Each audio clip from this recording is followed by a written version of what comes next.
Hi, everybody. This is Addison Shanland, 11th of June, 2021, and I'm speaking to my friends in India from Sarin & Co., India's most prominent and prestigious aviation law firm. At least that's what they tell me. No, but it's probably true. It's probably true. This is our weekly chat about one of the world's big aviation markets. And as Nitin pointed out to me seconds ago, last month when we spoke, it was kind of a negative sense of the call because the news is so awful. India hit that tsunami. What's the update look like this month? I'm hoping it's not. I'm hoping it dropped. I saw from some other data that it went up like this and then dropped very quickly. I'm hoping that is in fact the case. Well, first of all, thank you for having us again. The fact that you've had us on for so many months in a row means that we're doing a good job. So thank you. Exactly. Exactly. But yes, last month was, a bit of a downer, but this month is really looking up. We've, I think from almost 400,000 cases, almost 400,000 cases a day, we're down to about 95,000 cases a day of COVID-19. Which is reasonably okay. The medical system is not so pressurized anymore. Things are working okay, but the vaccination drive has also taken another new turn. If you recall from our last month's edition, we were fairly critical of what the government was doing as far as the vaccination drive goes, and they've made big changes to that.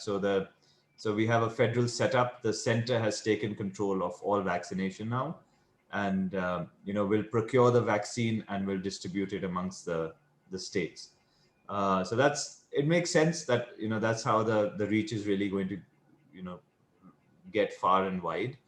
But yes, things are looking up. Hospitals are not choked. Oxygen beds in hospitals are available. Ventilator beds in hospitals are available. So yeah, it's not bad.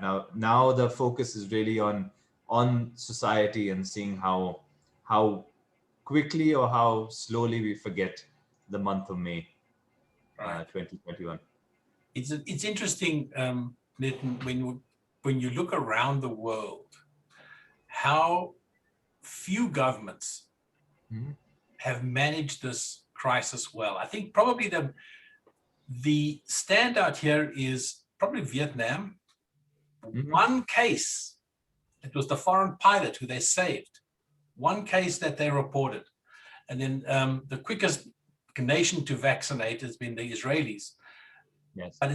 But the examples are so few. It doesn't give one much confidence in government generally. But for an anarchist like me, that's my point of departure. I think it's the way COVID-19 works is diametrically opposite to how a democracy works. To curtail the virus, you need to put in, prohibitions, you need to put in restrictions, and that's something we're just not used to. So I think countries that do have a fairly decent control over their population, and I'm not talking about, over control, I'm just saying who have a decent control over their population listens to them. It's been easier, but in the US, for example, I'm sure most people have found it to be a complete violation of your rights under your constitution, and it's a thin line. It's a thin line, to be very honest, but I think that's where the human race is going to learn from this.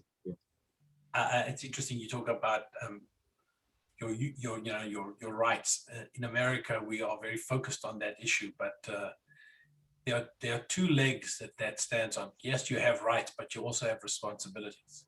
Exactly, right. And if you are carrying, God forbid, leprosy, how would you be treated? Would you be shunned? Would you be asked to stand aside? Would 6 feet between you and the next person be close and too close? Yes. Public policy is as I've always said, is a blunt instrument. And Addison, when the Indian Constitution was drafted, we took a lot of cue from the American Constitution, and that's why we have fundamental rights, and at the same time we have duties.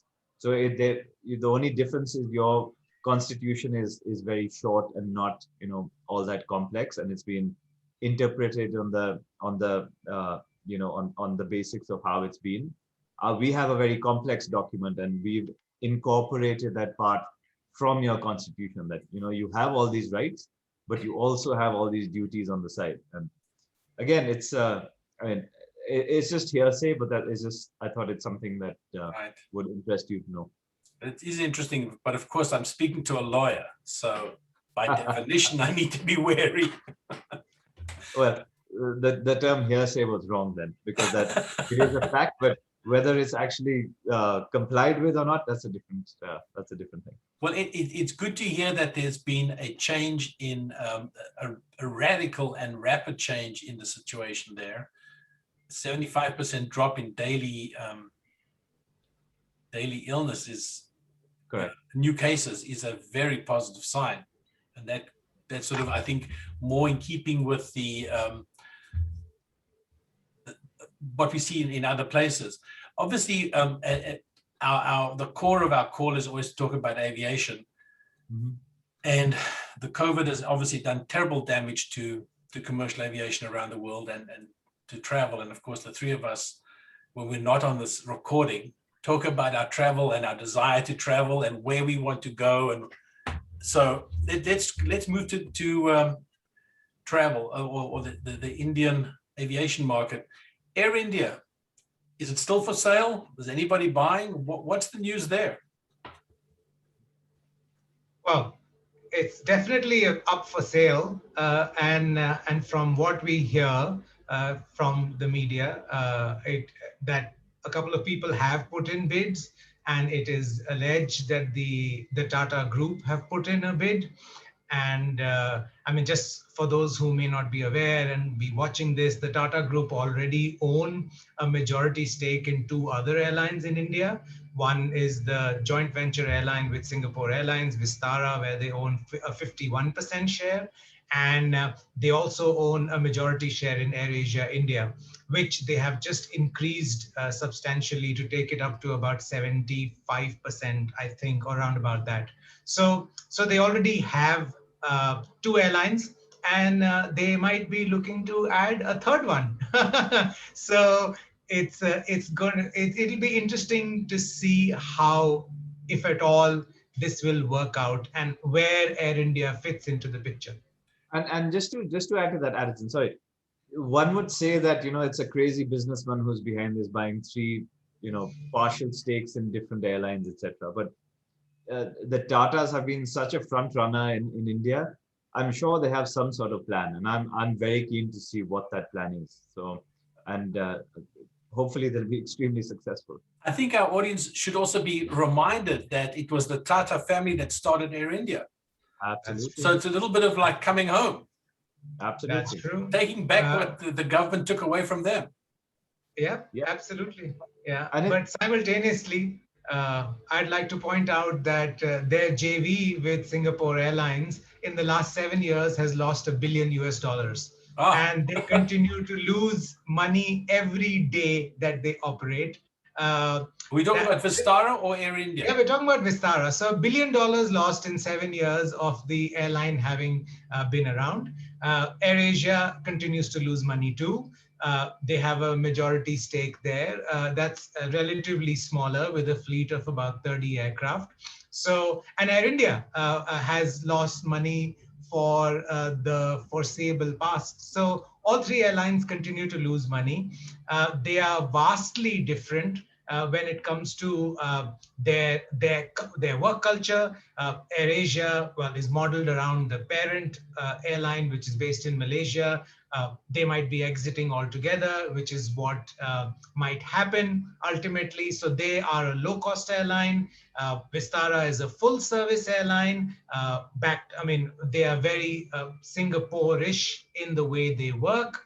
And then there is Air India, which is very Indian in the way it works. And because it's owned by the government, there is a certain amount, well, they have unions, which the other two airlines don't. and they also, it is said that it is alleged that they are fairly bureaucratic in the way they work. So in He's order to, alleged. it's alleged. He's, I wouldn't know. Nitin, would you know? Ben is becoming more of a lawyer than he thinks, and You see, you guys are having an influence on me. just to add to that, Air India, bless its soul, we love it for whatever it's worth, but it's lost so much money that my colleague here, Vinam, has actually used the term foreseeable past. So That was a novel statement. Very, very that great. was a novel statement. So it could either be he's really looking down into the future and he's looking back. So, but yes, I think doesn't Air India have the highest ratio of employees per passenger of any airline ever in the existence of airlines for foreseeable future or past? Well, again, numbers aren't really available, the exact numbers, but yes, it would be safe to assume that they have more people than they actually require. Well, to be honest, at this point in time, given the way things are looking, every airline has got excess staff, and this is all over the world, irrespective. Even in the US, where there seems to be this surge in demand for travel, there's still people who are on furloughs, etc. Yes, they might be called back shortly. But it's interesting you say that. I know that in the US, the big three airlines have all been calling back their furloughed pilots. Yeah. And they're bringing back airplanes. In fact, what we're seeing is a lot of US domestic flights now on Delta, American, and United are using wide bodies, obviously to get their crews back in the groove, so that when a bubble opens, let's say if Mr. Biden was at all successful in the UK, if that bubble opens, that those wide bodies will be going across the Atlantic several times a day as they used to in the good old days. But that's something we all look forward to again. Similar is what's happening in the Middle East. I think they're ramping up their crews and calling people back. Right. That's what I noticed Emirates flying a 380 to Cairo. I mean, what, 12 people? I don't know, how many people could they have on that market every day? But a 380? See, the issue that Emirates faces is you've only got so many 777s in your fleet. So once you've exhausted all that capacity and allocated it to all sorts of places, you're left with no other aircraft but the A380. So you are forced to reactivate a couple of those airplanes, even though there is no way in the world they'd be flying even like 10, filling those up, leave alone operating at half the passenger load factor. Right. And keeping their crew current. I believe before the whole blockade happened, they were flying the A380 to Doha, to Muscat. They were doing all sorts of stuff. Right. So do bear in mind, having a fleet of A380s means that they have to fly them. They can't just keep them parked all the time. Right. Right. Yeah, which is what our airlines have been doing too. So Vistara regularly operates their 787 within India on domestic legs. Their A321s are also operating, even though they're the same type as the A320, but those aircraft are operating on domestic routes too. Right. So and most of these flights, like Nitin said, the 787 flights are literally to keep the crews in check, because there are very few flights being operated to the UK and Germany. I mean, in fact, just today they delayed their launch to Tokyo by a couple of weeks because of operational reasons, they say.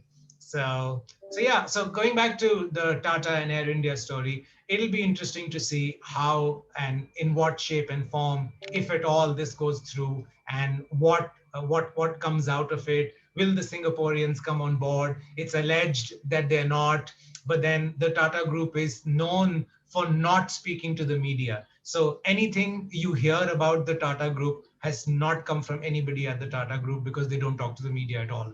So yeah, we'll just have to wait and watch. Well, by definition, that's going to be some good news, because essentially, if you've got one controlling shareholder with 3 airline brands, okay, so they can juggle the brands and they can put them in the right buckets, but whatever, there's a consolidation occurring. Yep. And you would assume that once the state gets out of the business, that rational pricing will emerge. And that may not be good for the consumer, but it's certainly going to be good for the industry and the people who are trying to make a living in that industry, i.e. all those thousands of jobs. Well, my take on this is, in order for anybody in India to be able to take on Indigo, which has around 260 odd aircraft as of date, you need a fleet of at least 100 plus aircraft operating on domestic routes to be able to take them on in a reasonable way and promise enough frequencies on every market to be able to gain market share. So if you look at the numbers, if the three airlines come together, you're looking at 100 plus narrow body aircraft operating within India. So what that does is there's going to be finally a formidable competitor to Indigo. Now, will it be a low-cost airline, or will it be a full-service airline, or will it be a hybrid? Because Vistara is now a hybrid. They operate 2 aircraft with all economy seating.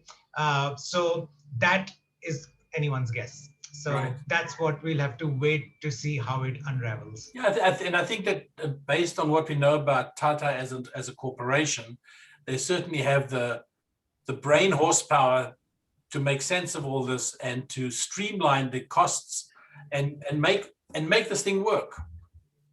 I would bet that they could make it work. And they've got Tata Consultancy Services, their cash cow, which brings in all the money. And it's one of the, is it the top IT firm in the world or the second one, I think? So that brings in all the cash, and then the rest of the group, well, most of the group. I personally, to be honest, see the Tatas being more brilliant at running a full service carrier. I don't see them, they are, in every business that they run, they cater to the best. That's been their motto. I don't know how they're going to, not fine tune that, but tune that down to become a low cost, if you know what I mean. And at the same time, it's impossible to be competitive if you're not low cost. So I really, it's very interesting to see where we're going to end up in the next 10 years. Good point. Yeah. So I do not see them as a fully low cost. I think those 2 aircraft in the fleet are just, I don't know. I mean, I hope Experiments. Yeah, Nitin's not going to be flying on those 2 airplanes for sure. Let's just put it that way. Yeah. They're inconsequential to him. And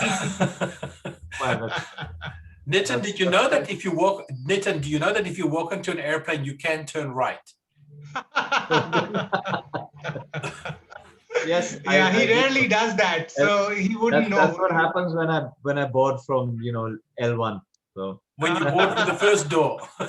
Absolutely. Yeah. So speaking about airlines, of course, we've got the long saga of Jet Airways. I'm reminded of that because the other day I was looking on Flight Radar and I saw this unlabeled MAX 8 flying across Saudi Arabia, then across the Sinai, and then taking a right turn and going north. And I clicked on it and I saw it was the airplane that was formerly owned by Jet. I don't think they ever took delivery of it, but it's now owned by GCAS, which is obviously the lessor that was behind the deal. And that reminded me, Jet Airways, where are we? Is that saga over yet? What's going on there? I know that some of their 777s have now gone back to somewhere else. Yes, so the 777s that weren't owned by them or which were not on finance lease, the ones which essentially were not. So it's a bit complex. So the ones that had a very little bit amount of money left to pay off, those are still in their fleet as far as the 777 goes. Those were mainly the Exim financed aircraft that they had. So those, I think there are 5 of them in India. There's one stuck in Amsterdam, which is still being seized by the Dutch authorities over there. As far as what's happening, the proceedings go is we are very unfortunately getting all our information from the media. Even though we have a legal system which allows courts to be a very open system, we haven't been able to get access to the relevant court proceedings, which is a bit of a shame. But at the same time, we're getting all of this secondhand information from the press. The whole battle that's happening there at the moment is regarding slots. So when when the whole insolvency process started, there were allegedly assurances given by the government that we will retain these slots for Jet Airways once it's reincarnated. Now the question is, what sort of assurance was that? Was it because the law is very clear that as long as you're not operating a certain slot for amount of time, it reverts back to the regulator or the airport. Now, the whole question is hinging around that as to what happens to the slots, because the government has now said they're not going to give back those slots. It's not a right, or it's not an asset of Jet Airways. At the same time, again, from the press, Jet is arguing that that they require those slots for their resolution plan to be successful. My question in all of this, from a layperson's point of view and an aviation enthusiast point of view, is you have slots for an airline which caters to 100, more than 100 aircraft. This is Jet before it went into bankruptcy.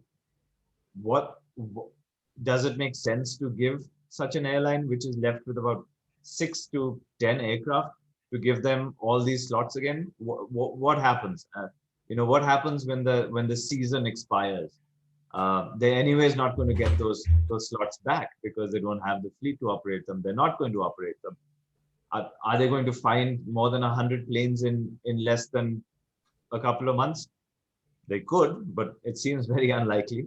So it's down to what the court decides, and that can go in anyone's. There's no investor or buyer for the rump of that airline, is there? Well, it's a difficult one to answer. There's so many conditions that have been imposed that we will buy this if this happens, we will buy it if that happens. So it's too delicate a case to have any. And there are. Go ahead. Sorry, and just to add, there are two more dimensions to this story. So when Jet Airways went down, when they were grounded, the ministry obviously wanted to fill in the gap because there was sizable capacity that went out of the market, which obviously led to airfares going up. So the ministry was willing to reallocate slots from the Jet Airways portfolio to other airlines, provided they added capacity, i.e. they added new aircraft. So on the back of getting these slots, airlines added aircraft. So what happens to them now who've been allocated these slots? For example, Vistara inducted a brand new fleet of Boeing 737 aircraft. They're an Airbus. I was just going to add that airlines inducted Jet Airways' fleet, basically. So it's yes, some of them.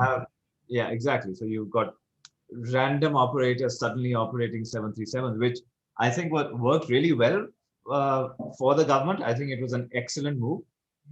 Number one, because those aircraft found homes. Number two, because the crew could, get some sort of a stepping stone from being on the 737 to eventually whatever they were going to be on with that new airline. So sorry to interject, but that was my, 2 points. No, that was the point that I wanted to make. So yeah, so we just have to sort of wait and see how it goes. So I think the point being that those airlines are now, crying horse, saying, we've done all of this for you, and now you're going to take back all those slots, etc., from us. So it's whichever way it goes, there's going to be a challenge. So if it decides in favor of the prospective purchaser, the airlines are going to challenge it. If it decides against the prospective purchaser is going to challenge it. It's not going to settle here, and unfortunately, the airline, in all likelihood, is just going to stay in limbo till it's decided by the highest court in the country. It's interesting that we spoke about the 737s. Obviously, those are workhorses and will readily find another place to go. The wide bodies, the 330s, and even the 777-300 ERs, both of those programs may actually be an opportunity because there is this sharp increase in the need for freighters, convertible freighters. Mhm. And there's a 330 program in the works that I know of. And there's one in Germany, and there's another one actually in another place, which I don't think I should discuss yet. But there's a 777-300 program being run by the IAI. Yeah, And they obviously, like everybody else, they need feedstock. And these jet planes might be at the right capital price right now to warrant that new life as a freighter.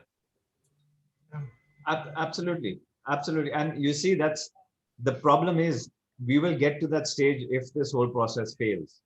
If the liquidator, comes back into charge and has to liquidate all the assets, then that makes sense. Because at the moment, you see, the problem is the delay. The problem is the slow process. Right. I keep giving the example of Virgin, where in the first wave of COVID, they were restructured. There was new money that came in. They were done with it. It was a couple of months that it took. This is pre-COVID, April 2019. The whole concept of restructuring is based on speed and efficiency. If it's unfortunately going to take so long, and I'm not blaming anyone, not the legal system, it's just how it works, unfortunately, and the volatility as far as airlines are concerned. It's you can't have a 2-year gap. I know people who are pleading with the authorities and with the court saying, please pass an order to permit us to just preserve our aircraft. Let us preserve your aircraft for you, because an aircraft lying out, unpreserved for a year is as good as a completely dead aircraft. Right. You have to maintain it. So it's a big. You're putting aviation into the whole larger pile of insolvency cases, where we're not talking about a steel factory, we're not talking about a cement factory, we're not talking about some industry where you can literally close your doors for X amount of time and nothing will happen. We're talking about aviation where these are perishable products and assets. Perishable assets, right? Yeah. And the third sort of dimension is, like Nitin said, if these slots were to be awarded, and the court says, well, in the sense that these are assets, the airports across the country are going to be up in arms too, because it's them who actually invest millions of dollars to sort of put this infrastructure in place for slots to be available to airlines. Now, our airlines are all asset light. They have asset light balance sheets, and most of the aircraft are operated on operating leases. So they're going to challenge it and say, well, listen, if it's an asset, it's ours before anybody else's. So this is something that'll just keep going on for the foreseeable future. We'll just have to wait and see what the courts say. So this jet thing just rumbles on with no apparent end. Lawyers must like that, right, Nitin? Sorry? The lawyers must love that kind of work. Well, it's unfortunately it's a system that we are all we are all a part of. So it is I just say justice delayed is justice denied for whatever reason. I'm not. That's my last lawyer joke today. But yes, I mean, our courts have cracked down on law firms commenting about ongoing cases. So just as a disclaimer, this is not being critical, and this is just talking about aviation and its unique aspects about insolvency and how it's completely different from what the general market is used to. Well, gentlemen, that's been a great conversation as always. Thank you so much. Thank you. It's our pleasure. Have a good weekend. You too. Bye-bye.